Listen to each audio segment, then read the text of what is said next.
No, not done. Oh, breakfast is good, huh? Coffee didn't hit yet. So welcome for this third day of EconoUs. I hope you're feeling rested. We'll have a great program for today as well. But I don't know if you noticed, but yes, everyone noticed that. When you enter in the room, look at this setup. We are so close to each other with that kind of a setup. You know, we talk about connecting, sharing, learning from each other, from people very close to us or with new people we met during the conference. And that setup is amazing. So people who thought about it, Chris and your team, I'm looking forward for the Taking Action session. But we want to hear some of you this morning. I will invite the co-MC this morning who will join me.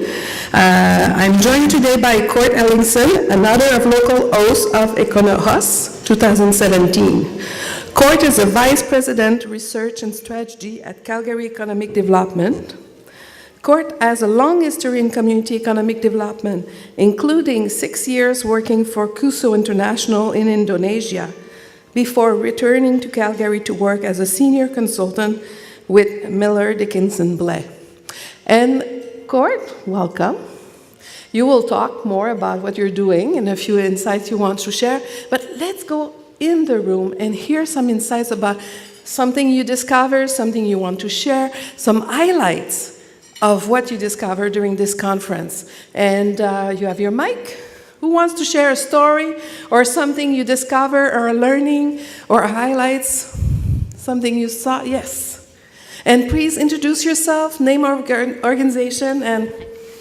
Hello, I'm Bibiana Cala. I have a small business in sustainable tourism management.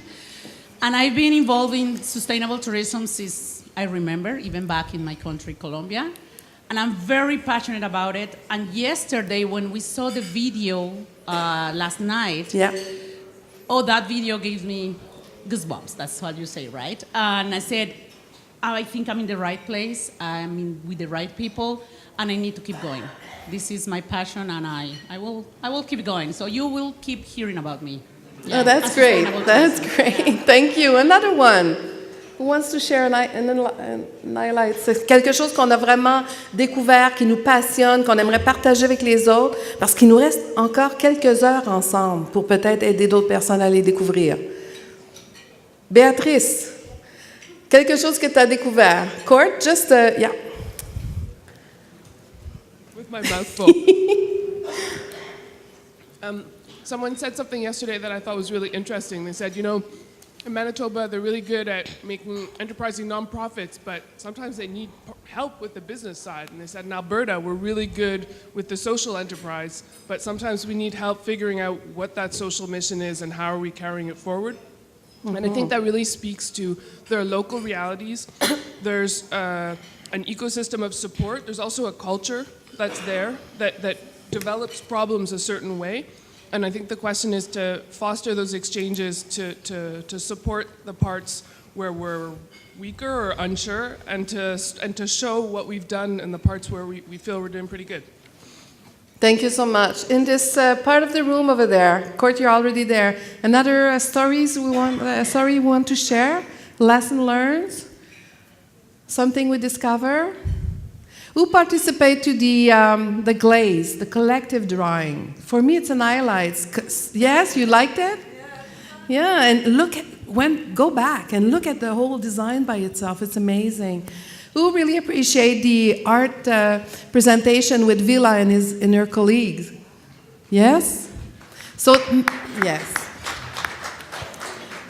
So many highlights, and I know we didn't use the mic to go in the room, so you're not used to that in this conference so far, but we will do it, and we'll hear more and more voices throughout the day. But Court, can you join me, and can you talk to us a bit more about economic strategy and your work, and I'll let you speak a bit and introduce yourself more. Sure, thanks, Ethel. I'm always happy to take a microphone and talk about the economic strategy for Calgary. I'm sure there are a few people in the room that know that about me. So for those of you that have not seen it, I brought a prop. So we can have copies somewhere? You can grab copies off of our website, calgaryeconomicdevelopment.com. It's under the research portion of the website, very convenient because I'm the VP of Research. So just wanted to talk about that strategy a little bit too, and also to say that I apologize for, I'm not going to be saying a ton in French. I used to be really good at French when I was about 23. That was a millennia ago. Tapi kalau ada orang di sini bisa berbicara dalam bahasa Indonesia, bisa dalam bahasa Indonesia kalau mau. So if you wanted me to do the translation into Indonesian, I could do that for you, but not sure how helpful that'll be. So I loved the comment about how, working in a local context and, what are our strengths and what are our weaknesses and how do we build off of our strengths and how do we try to accommodate for our weaknesses. And I think that's what the economic strategy is meant to be. It's really meant to express what the strengths are of this community and how we can build off of those strengths, but also recognize those areas where we really need to do a little bit more work. And the strategy, if you have a chance to look at it, our strategy and our organization are maybe a little bit different than you would be used to seeing from an economic development corporation. So we are a wholly owned subsidiary of the City of Calgary, and our mandate is business development, growth, trade, and investment attraction. However, if you look at our strategy, you'll see that it's very clear for us that if we don't have strong people and strong communities, and that we don't do our utmost for everyone to be able to share, benefit, and contribute to the economy, then we're going to fail in our efforts to attract investment to this city.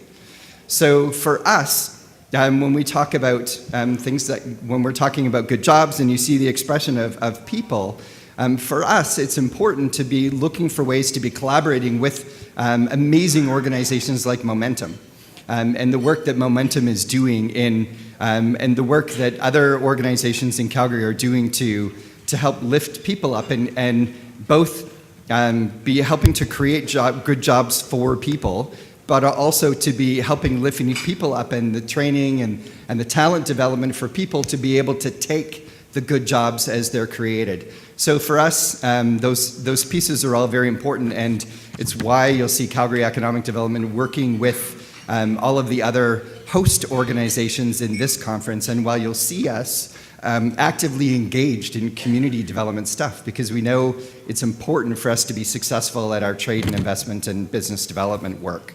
So just thought I'd say that again. So last plug, building on our energy, and also if you haven't yet taken your selfie out in the photo booth, we welcome, of course, in that photo booth, you'll see we welcome everyone to be part of the energy. And we will, at the pool party, I'm told that there will be a prize for best selfie.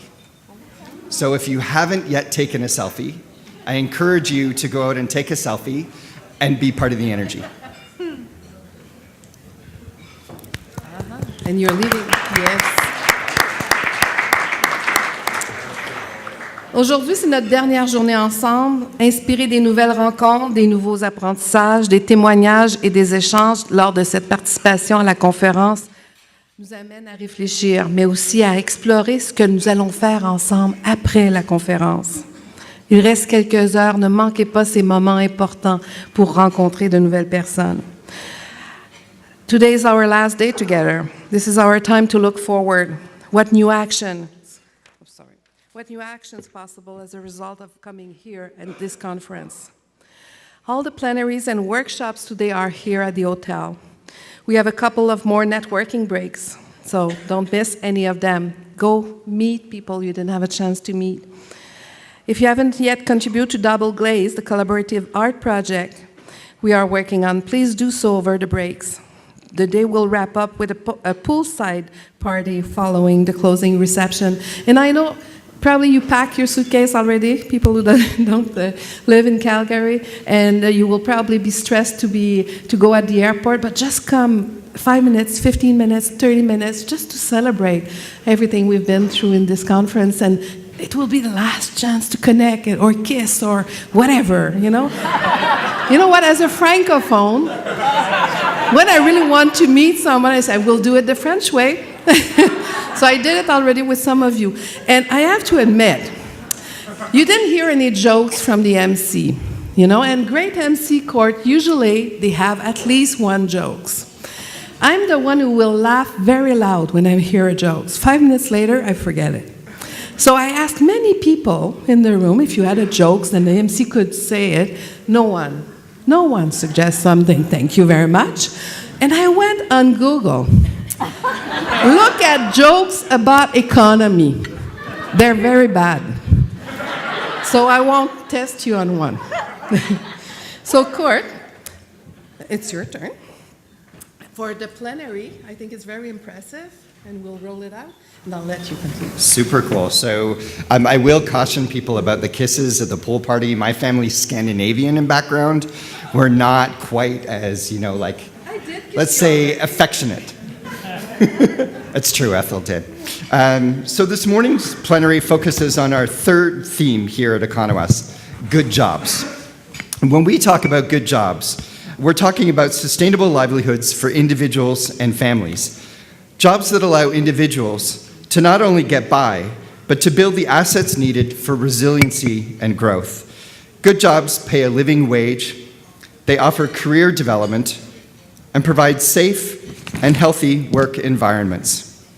Most new jobs being created today are low wage, resulting in employment that is insufficient to support a household. So I'm just going to jump in here because I'm a researcher. Where do you think most jobs are in any city in Canada, including Calgary? What industry sector holds the most jobs? Service. See, normally when I'm in another crowd, they're clueless. They don't actually know that. They're like, oil and gas? And I'm like, no, that's actually fifth down the list. Service jobs. So people who work in hotels, people who work in retail stores, the lowest paid jobs are the most plentiful jobs. So this session, we're going to explore innovative ways to address the shifting nature of work and employment that communities can be empowered to create pathways to secure adequate income for everyone who wants to work. This is, particularly important here. I think you heard, for anybody who was here to hear the opening remarks from the minister and from our representation from the city, that we have a province and a city that are working towards diversification. And even within the energy sector, recognizing that for us, we want to be all things energy. For us, energy doesn't just mean oil and gas. Energy also means renewable energy. You might be surprised to know that 40% of the renewable energy installations in this country are owned by Calgary-based companies. So we're definitely working towards that direction. And I want to say that we have amazing organizations in this country, including the Atkinson Foundation, that are affecting change to address growing inequality and the erosion of good jobs, and also to appreciate the good work that's being done by the Government of Alberta and the Ministry of Labour in these efforts. I want to say that during the panel presentation, there are I think what you've become accustomed to is that there's the paper on the table. You can write your questions there and hold the paper up and we'll come around and get them. And then we'll also be monitoring the Twitter feed. And in those ways, the questions will come to the panel members. If you haven't already joined the forums that we've created on Facebook and LinkedIn, please do so. And the links for those groups are in your program. And of course, join the conversation in Twitter in EconoUs 2017. So on that, I'd like to invite our amazing panel up this morning. So Colette Murphy, the Executive Director of the Atkinson Foundation, will be leading our panel this morning. And I really am looking forward to this conversation.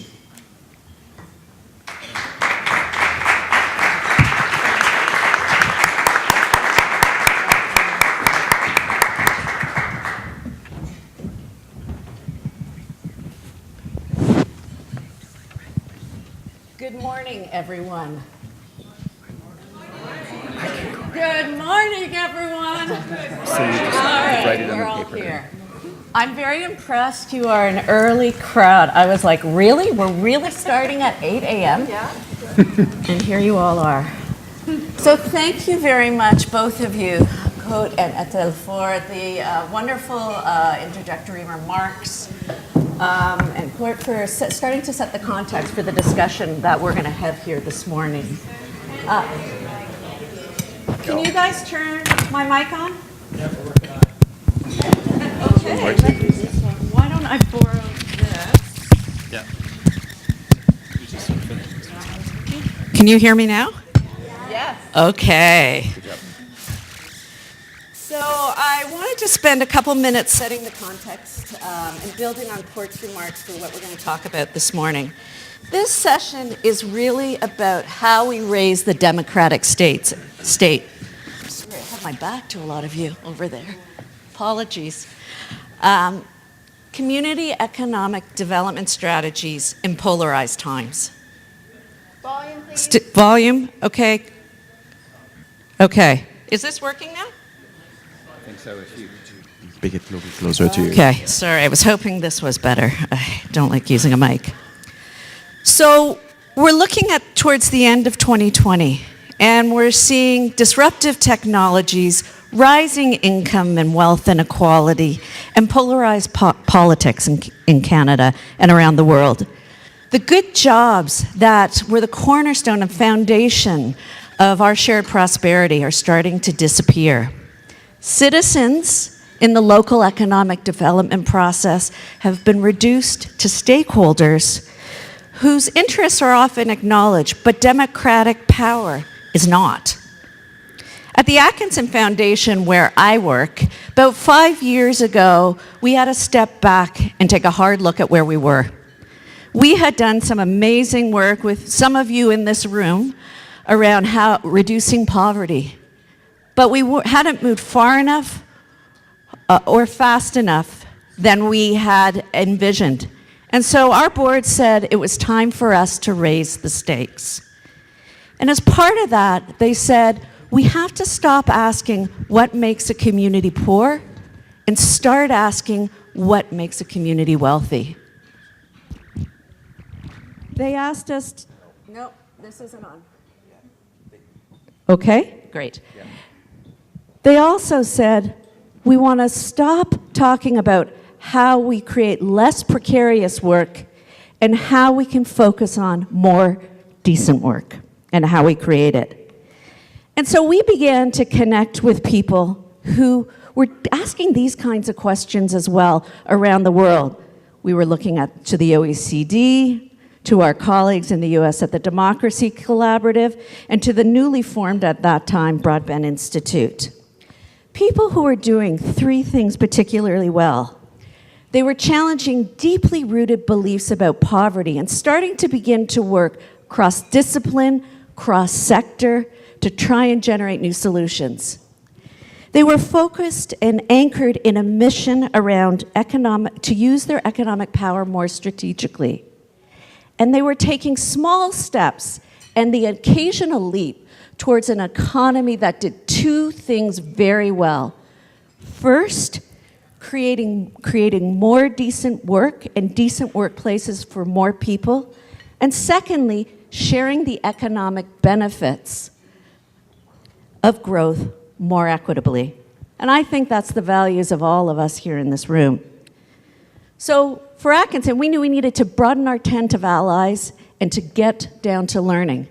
And I'm just going to give you a few quick things of what we started the journey and the path on and what we're going to pick up with our colleagues.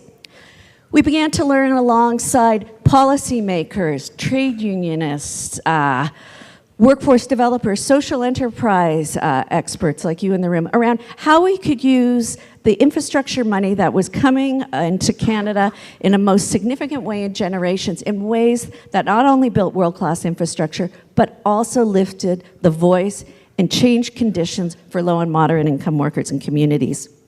We partnered with our municipality to bring together major anchor institutions like colleges to say, how can we collectively use our economic purchasing power more strategically and more effectively so that everybody benefits from the wealth that's being created in the city? We doubled down on our activity as active shareholders. I run a foundation, we have an endowment.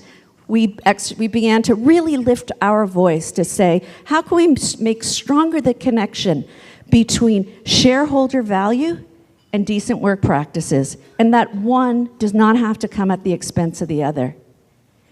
And as importantly, through all of this, we began to invest heavily in lifting the voices of low-wage workers and their allies who were arguing and bringing forward through evidence and in many other ways that change in our economy is not only absolutely necessary, it's possible. And we're seeing the fruits of their work in places like Alberta with a $15 minimum wage, in Ontario, and we're hoping soon in BC. So this is an exciting time. This is an exciting time for incredible collaboration across workplaces, across neighborhoods, and in cities and communities everywhere. So I am so pleased to have three people with us today who are going to help inspire, energize, and challenge us, all of us, to continue to raise the stakes to build the kind of economy we know is possible. First, this morning, we're going to do a quick round of 3 to 4 minutes with each of our colleagues having an opportunity to set the stage. I'm going to then ask a couple of questions, and we'll make sure that we open the floor as well so that questions from all of you can come together. First, we're going to hear from Sylvain Giguère, who's head of the Local Economic and Employment Development Program at the OECD. Did I get that right? Excellent. Secondly, we're going to go down to the end and hear from Jessica Bonanno, who's the Chief Financial Officer and Director of Employment Ownership at the Democracy Cooperative, which is based in Washington and in Cleveland. And thirdly, we're going to hear from Alejandra Bravo, who is the Director of Leadership and Training for the Broadband Institute. And so we are in very capable hands this morning, everyone. So we want to start by setting the stage, the state of play that's going on. So I'm going to turn to Sylvain, and I want to ask you, at the OECD, you have an incredible vantage point across 35 countries in the organization. Where do you see governments struggling the most, and why is it so urgent for us to do better now? Thank you very much, Colette. And yes, there's certainly a big change that we're seeing at the moment, and governments are struggling to provide the response. And you mentioned it. It's the fact that we are in the midst, or perhaps at the beginning of a major technical revolution, and this is impacting work, very much so, work itself. I mean, the use of technology in the workplace has increased dramatically over the past few years. You can see that by looking at IT capital services per hour work. This is the amount of money that employers are putting into software and hardware for each hour of work worked in the workplace. And this has doubled over the past 10 years. You can see that by looking at the number of robots. At the OECD, we recorded that there were 80,000 robots across the OECD on the shop floor in 2003. Now we would have 250,000. But I'm not sure if these numbers are reliable. I was on my way to Calgary reading that Amazon alone has 100,000 robots on the shop floor. And robots are getting cheaper. So it is genuinely a technical revolution, and it will impact work tremendously. I'm sure many of you have heard about some gloomy forecast about the number of jobs that will be destroyed, like 50% in 20 years. At the OECD, and I hope these numbers are more reliable, we are forecasting that perhaps up to 10% of jobs will be destroyed. However, a lot more work, a lot more jobs will be changing massively. Most of the time, it's not a job that is automated, it is a task. So it has an impact on the composition of many, many jobs. And we see the impact of that. Job polarization. Today, the demand for highly skilled people is booming across the OECD and in Canada. The demand for low-skilled jobs, proximity jobs that, like Kurt mentioned, this is also very much increasing. And the middle skills jobs are declining. So these are the jobs that we're losing at the moment. And this job polarization, so highly skilled workers, big demand, low skilled workers, big demand, but a reduced demand and a decline in middle skilled jobs, this is creating two big challenges for our governments. The first one, I mean, there are many more, but let me just mention two. The first one is that our governments are struggling to supply the skills that the economy needs. they find it difficult to cope with the surge in the demand for highly skilled jobs. Workers today need the right mix of cognitive skills, soft skills, to complement their IT skills. But what we are finding in our surveys at the OECD is that 60% of the working age population across the OECD, and this is the case also in Canada, 60% of the working age population lack IT skills. 23% of the working age population lack numeracy skills. 20% of the working age population have low literacy skills. So we are holding the economy back in its capacity to create jobs because of that. And the second struggle that we're facing is, what do we do with the middle skilled workers? So ideally, what you would do is you would help those people in the middle of the job, just in the skills distribution, to acquire the skills that they would need in order to be able to compete for one of those super jobs that are created. But for many reasons, we know this is difficult. But the danger here is that instead of getting the skills that are needed to get one of those great jobs, the middle skilled workers will be competing for the low skilled jobs and competing with the low-skilled workers for these jobs. So not only the middle-skilled workers will face a decrease in their salary, but this, by crowding out the market for the low-skilled jobs, this is further hurting salaries, and this is fueling the stagnation in income that we are having today. So these are two big challenges: how to produce the skills that we need, but also how to make sure that people can acquire the skills so that we tackle skills mismatch, give a chance to everybody to increase their living standards and also increase living standards overall. Thank you.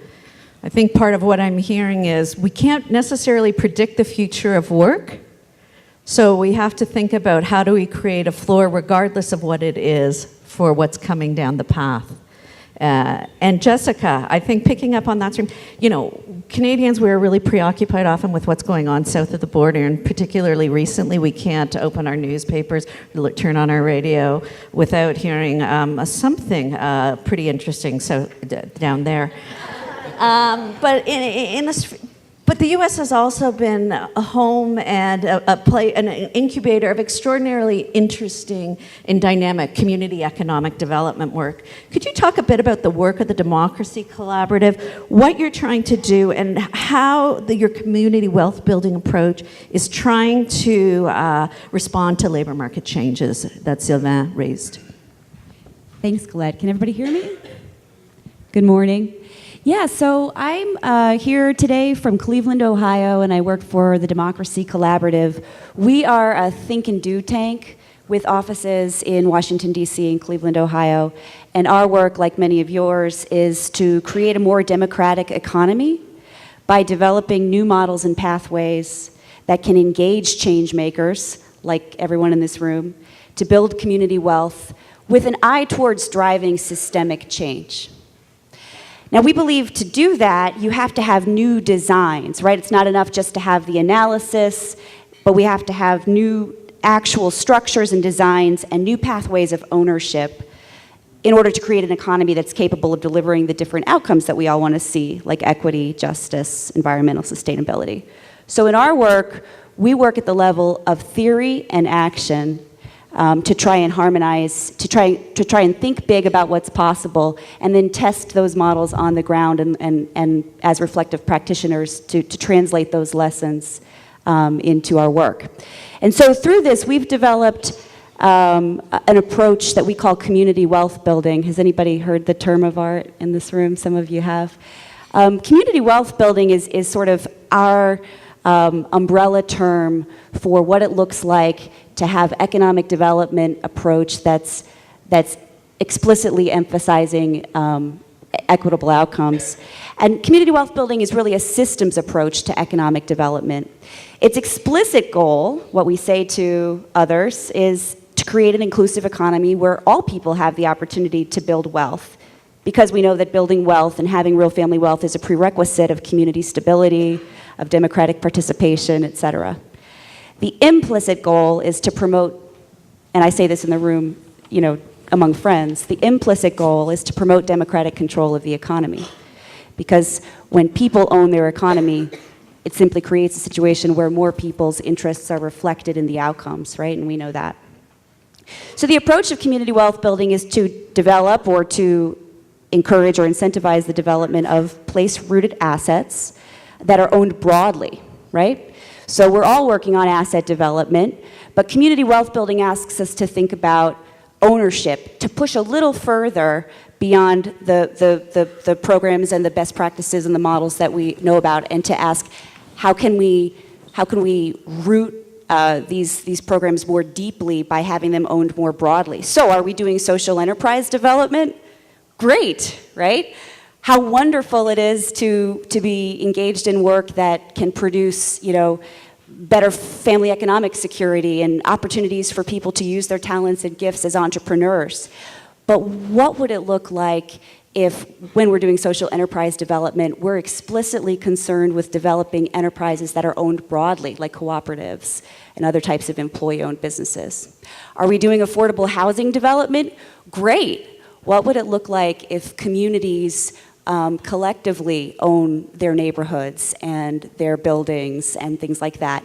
And then, because we're practitioners, how do you do that? How do you do that well? What are the mechanisms and best practices that allow those models to function well? Last thing I'll say is I think a lot of times people pit community wealth building against traditional economic development models, like it's an alternative, like we should do this and not that. I don't think of it that way. I think of community wealth building as something that can complement, that can harmonize. Court mentioned diversification, that can diversify the overall portfolio of our approaches. I think individual wealth building strategies are wonderful. I think also that, for example, with social enterprise development, that not all people have access to the resources or the backgrounds and skill sets that are necessary to be, successful entrepreneurs. So how can we bring more people, into those opportunities? That's what community wealth building does as a complement to traditional strategies.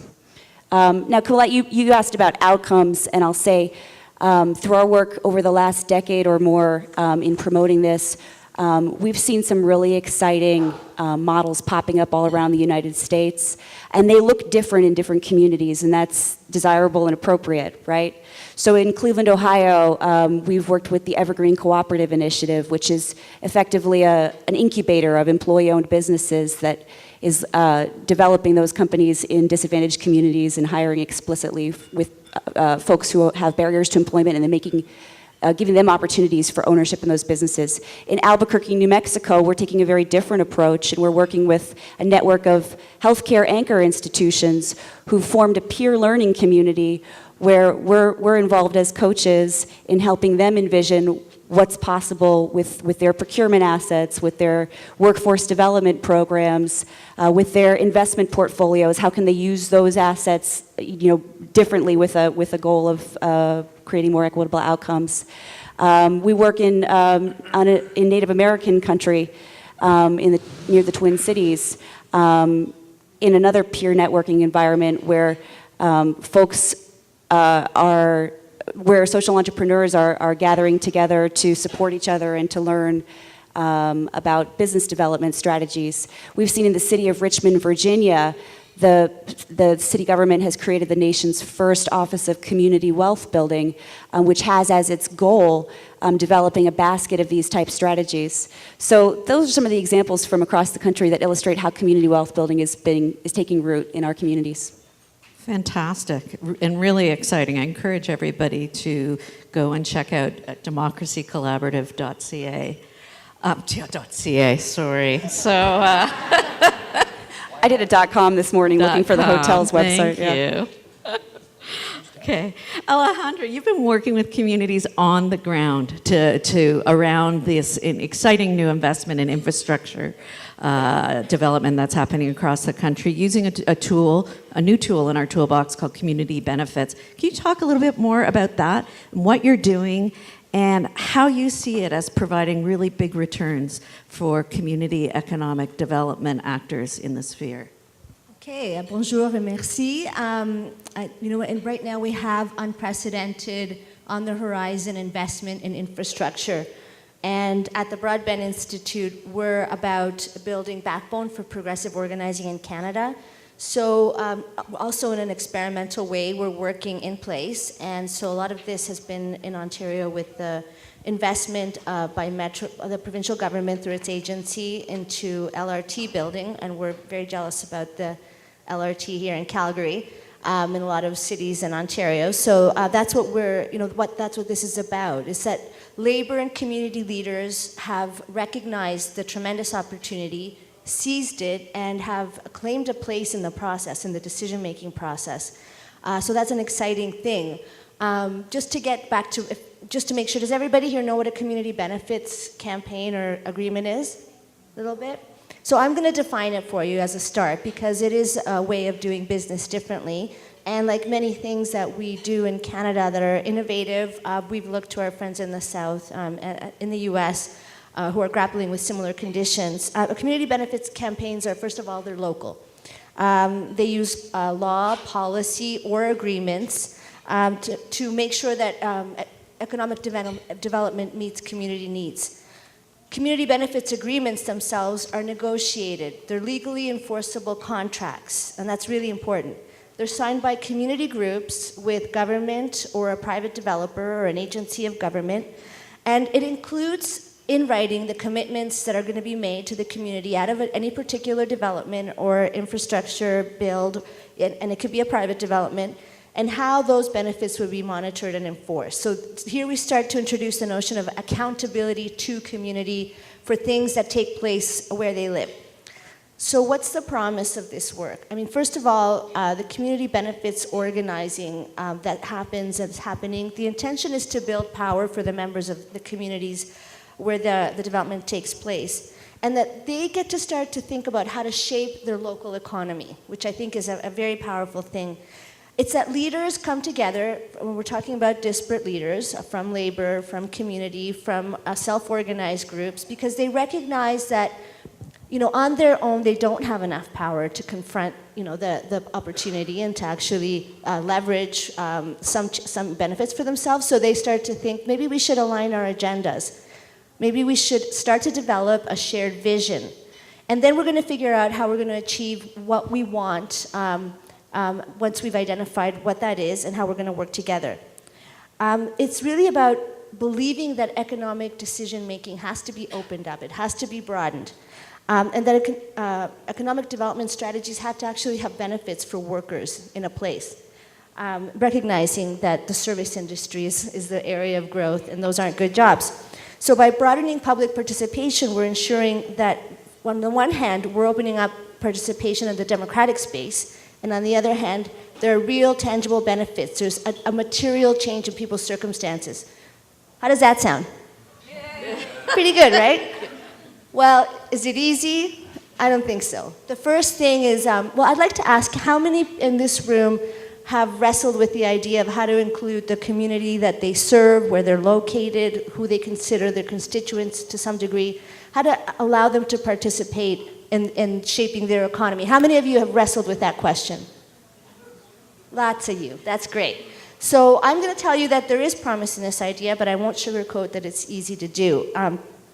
From the perspective of the Ontario example, organizers are building on a history of interest in what a good job is, what good green jobs are, and you probably have a lot of that in this room. And the Eglinton Crosstown, which was the first line that's being built in the region, where it runs through a bunch of neighborhoods which are designated priority, but essentially they're high rates of poverty, high rates of unemployment, highly racialized in the Toronto context. There's food deserts, there's lack of good transit. And so this was a key opportunity to say, when that gets built, we want to have tangible benefits, and one of the most important things is a pathway to good jobs. So they created a network, they developed a shared vision, they learned a lot about what the pathway to the good job is, how you actually get on the job site, for example, into a construction apprenticeship. Some of the other opportunities had to do with professional, administrative, and technical jobs. Social enterprise was part of it. They got a seat at the table, right? That's important. It's another important first step. They got a community benefits framework to negotiate an agreement, and that's going to be present in every part of the line. And a 10% declaration for apprenticeships that would go to community members that are excluded in that context. It's really young workers of color who aren't part of the trades, and that's a career that can be built, and that's important. So now there are more cities on the expansion, of the transit expansion part of the game. And the exciting thing is that they're starting to talk to each other. So they're starting to connect and they're starting to learn from each other. So this is about seeing all of the transit, climate, jobs together, and I think we'll get more into that. Excellent. Very exciting. And it's growing. We're talking to folks across the country who are rolling up their sleeves. So there's a lot of momentum around that strategy. Jessica, we recognize you guys work on multiple scales, as you said, but could you drill down into one community and just talk a little bit more about what you're doing, and in particular, how did you build the brand, so to speak, of the co-ops and that movement, and get a whole lot of people excited about that? Well, Colette, I could talk all day about cooperatives, and I'd maybe be embarrassed to do that in Canada because I think you guys are a little ahead of the U.S. In your movement. For cooperative businesses. But, you know, I think what I'll say is the example that I give that best illustrates the comprehensive community wealth building approach, and the one that I know most closely is the one that I mentioned, the Evergreen Cooperative Initiative in Cleveland, Ohio. Have folks heard of that project? Some. I used to be a school teacher, by the way, so this hand-raising thing is, you'll have to forgive me. So, you know, we do work with communities all across the country, big cities, small towns, and there are so many different ways to apply community wealth building principles in program. But in Cleveland, the Evergreen Cooperative Initiative there is really an example of how many different principles of community wealth building were sort of concentrated and tried in one place.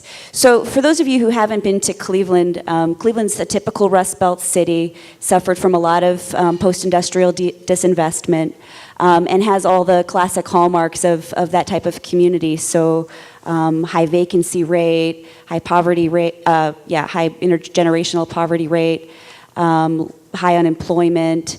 But we also, you know, coming out of the industrial age, we have some assets, some place-based assets that aren't going anywhere. And in particular in Cleveland, we have several large anchor institutions like the Cleveland Clinic, university hospitals. An anchor institution, just, you know, as we define it, is a large place-based institution that isn't likely to get up and leave, right? They're not suffering from the same pressures of globalization that might cause them to relocate, chasing lower wages somewhere else. The Cleveland Clinic is going to be in Cleveland 100 years from now. Case Western Reserve University is going to be in Cleveland 100 years from now.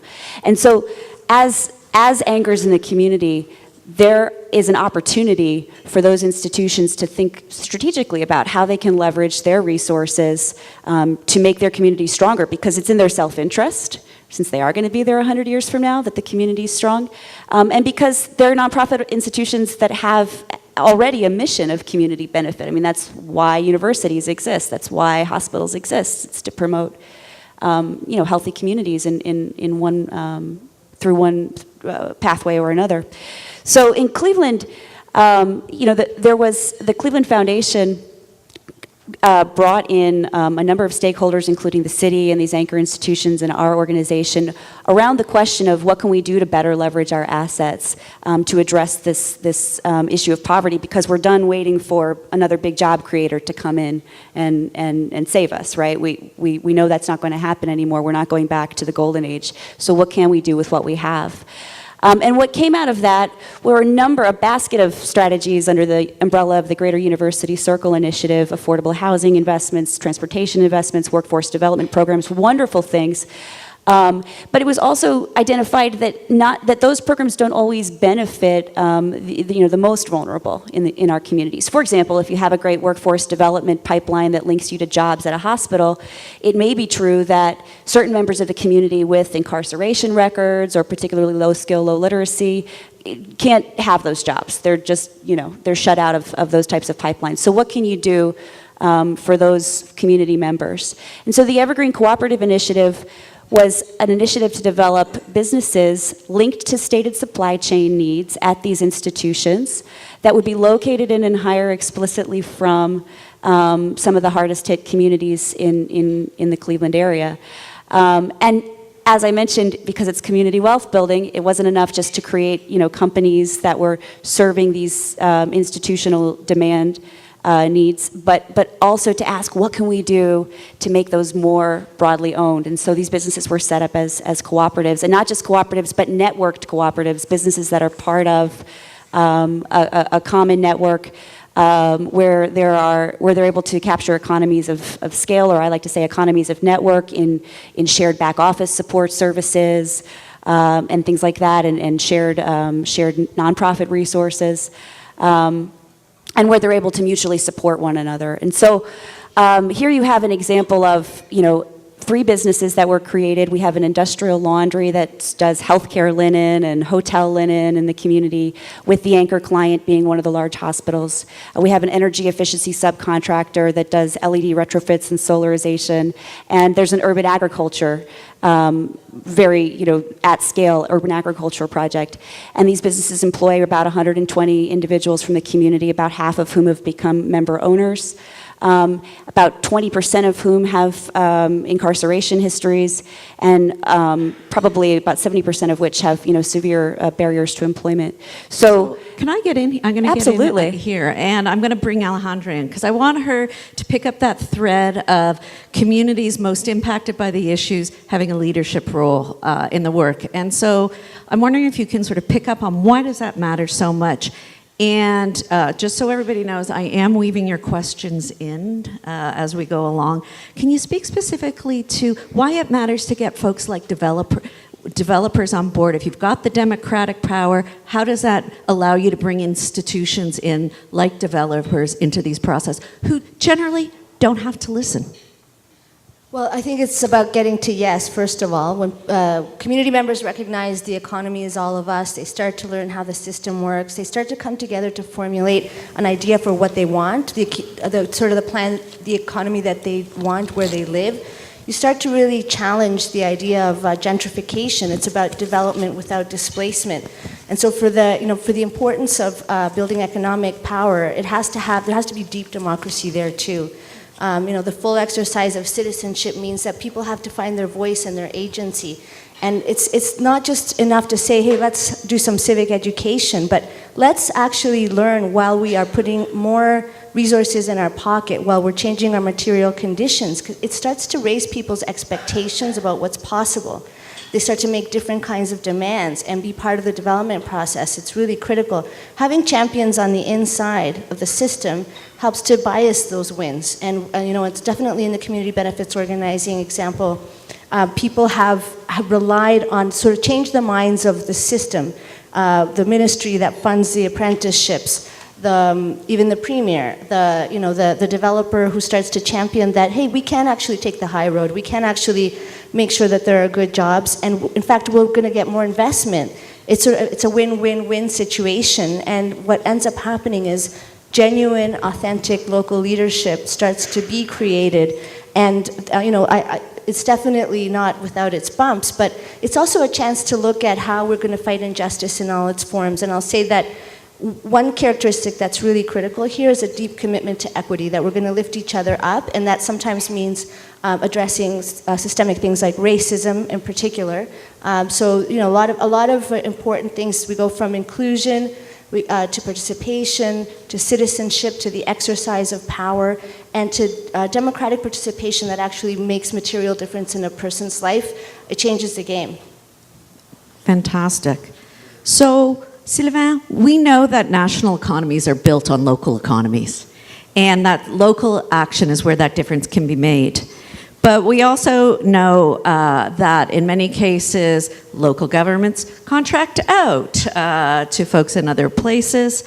So I want you to talk about what's holding us back in terms of building the kinds of policies and programs that can result in the kind of democratic economy we're talking about, and maybe one or two promising shoots that you're seeing somewhere out there? And the second thing I was wondering if you could speak to very briefly is, when we talk about decent work, what are we actually talking about? Because it's bandied around, and I think we're building a collective knowledge of, but what are we talking about? That's a very good question. So let me start with, a couple of issues which are holding us back in addressing our labor market challenges, and a couple of things that we can do at the community economic development level. So the first thing, unfortunately, it's something we can do much about, is the fact that our education systems are very much centralized in many places.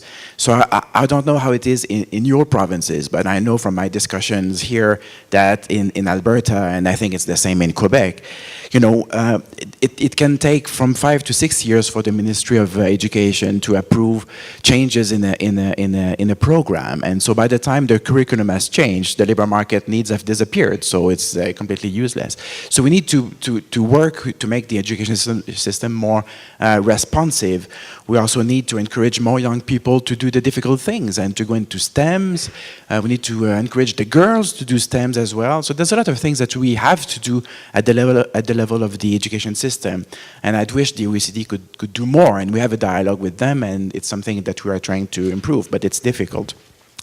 A second thing which is holding us back, and is something that you guys are doing a lot of things, is the fact that low-skilled workers face a lot of obstacles when it comes to retraining and to acquire more skills, okay? We know many are in precarious situations. They don't have the luxury to take unpaid leave. There is no training leave. Many work in SMEs, and the SME managers are sometimes not prepared to let their staff undertake some training.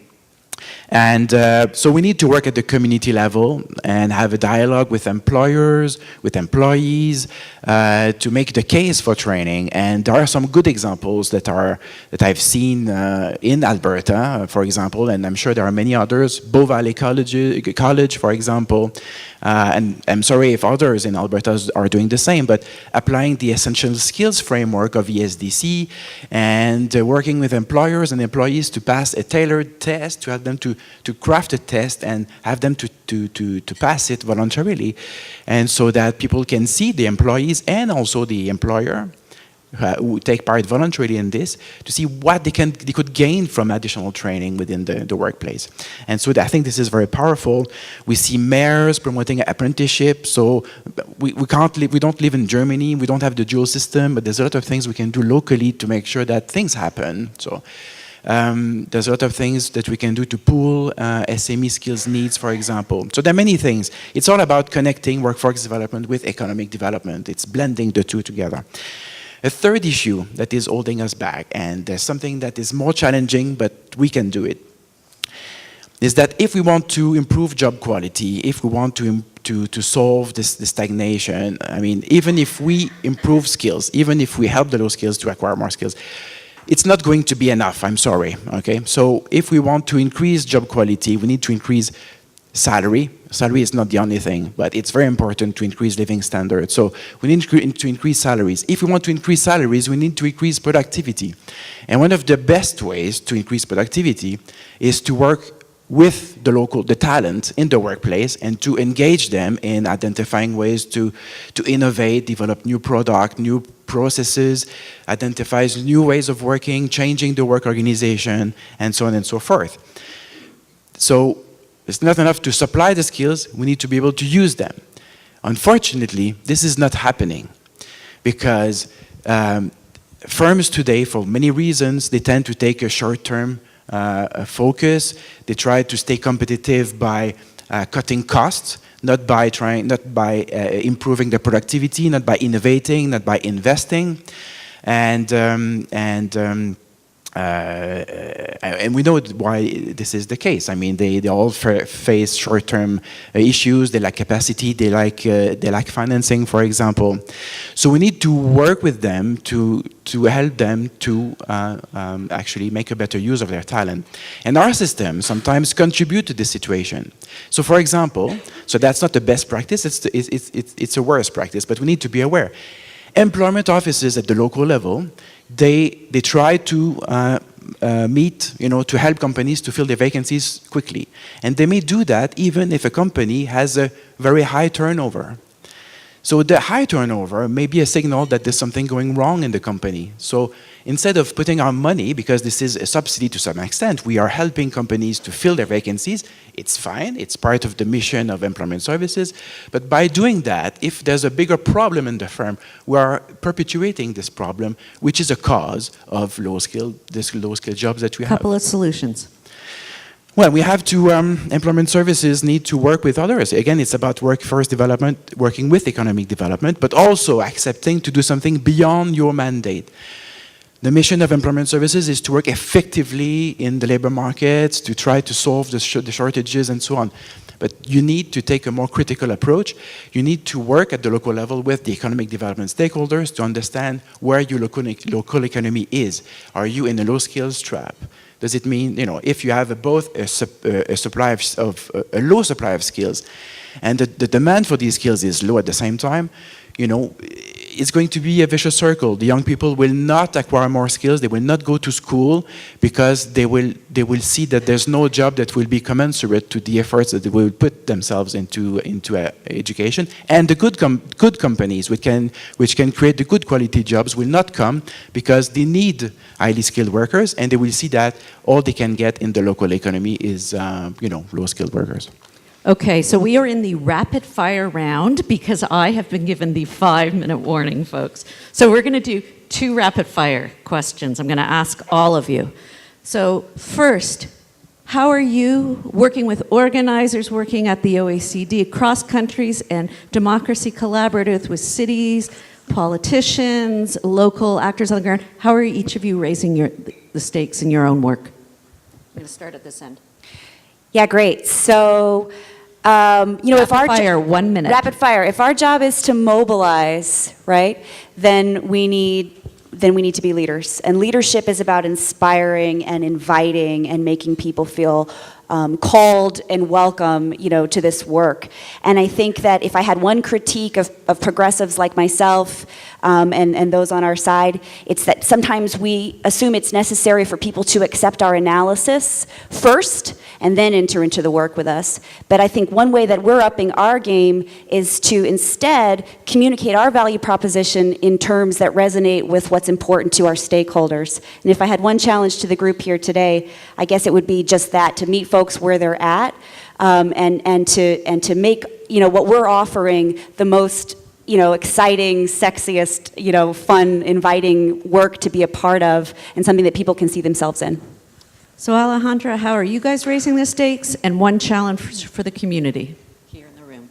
All right, I think first of all, I'm making a radical commitment to equity and building from the voice and experience of the people on the ground, so ground up. Shifting, I'll skip that one, I'll throw it to you. Considering the power relationship between us as facilitators and the people we're working with is absolutely essential, and making space for the emerging leadership from constituencies, self-organized, membership-based organizations, and know that the disruption is in their hands, helping to create a deep democracy, and together increasing our ability to organize for equitable economic development from a shared place of shared values, and therefore disrupting systems and disrupting and changing systems. And my question to you is, can you shift organizational thinking enough to think about what work you do to build the civic associations or build the organizing capacity of self-organized groups outside of you, knowing that sometimes they're going to challenge you in their work to make their economy more equitable themselves? Sylvain. Okay, if everyone is doing a good job at the local level, the result is not going to be good enough. So there are too many forces that are holding us down. So income stagnation leads companies to pursue cost-cutting strategy. Cost-cutting strategies contribute to further stagnation. So we need to counterbalance that. And the answer is to do more. So this is the new meaning of partnership. Partnership used to be working together to do things better. Now it's working together to do more. So we need to go beyond our mandates. We need to convince our employment services, our community colleges, our universities to do applied research, not only fundamental research. They have a responsibility with the local community. Sorry, I have so many things to say. But in practice, in one sentence, I mean, would be, each organization needs to contribute not only to the greater good and the big project that they are putting together, but they need to work to help achieve the strategic objectives of the other stakeholders around the partnership. So it's more complicated. I think we need to do that. And there are many examples that show that work. Can I mention one? A community college. A community college, it's in Canada. So Niagara Community College. So they try to do their best to supply the skills that the local winemaking companies need. But they do more than that. They do applied research to help the companies to do a better, develop new products and new strategies and new processes, because they realize this is what they can do best also for their own students. So applied research, they also do the employment services and they do the training. So it's a way to combine in practice workforce development and economic development. These guys are great. So I'm going to give...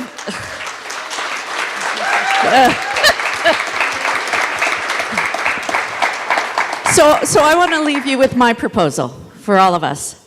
I want us to all consider our own power, our power as individuals, consumers, employers, and investors.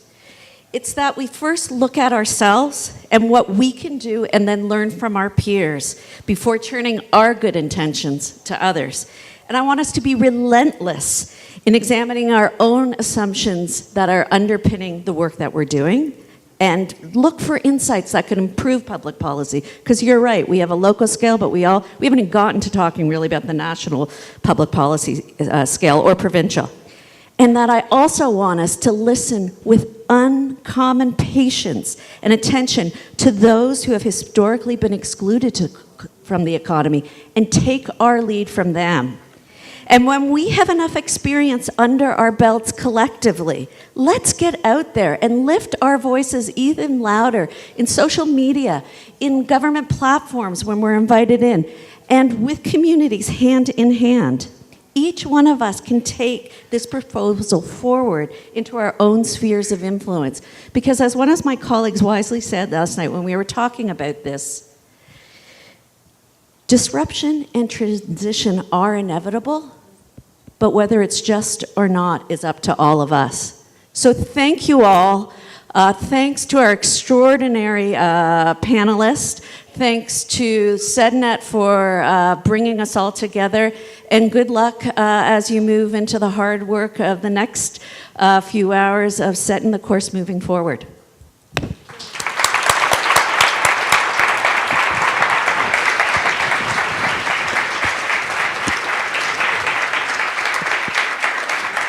Wow, holy panel, Batman.